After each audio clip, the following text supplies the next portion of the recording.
Before the year ends, far-flung homes in 6,000 sitios will have electricity.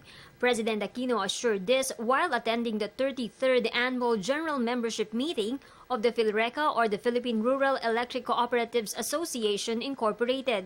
Mula Oktubre 2011 hanggang Hulyo ng taong ito, napailawan natin ang halos 2,400 na mga sityo. Kumpiyansa tayong sa pagtutulungan ng pamahalaan at ng mga electric cooperatives, mapapailawan natin ang target na 6,007 sityos. The President cited the important role of electric cooperatives in expanding businesses and uplifting lives in the rural areas.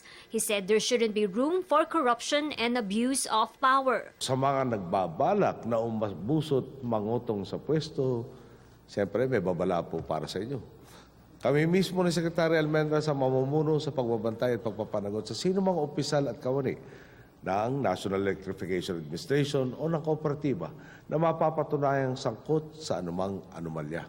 To keep electric cooperatives from politics, the President is pushing for the National Electrification Reform Bill in Congress. Oras na may patupad ang NEA Reform Bill, hindi na may kakalag sa usaping politikal ang mga kooperatiba. Dahil ipagbabawal ng maging kasapi ng Board of Directors sa mga kapamilya o kamag-anak ng mga nahalal o nahirang na opisyal ng pamahalaan. PhilReca has 119 electric cooperative members. It supplies electricity to 77 provinces all over the country. For the People's Television, Elena Luna.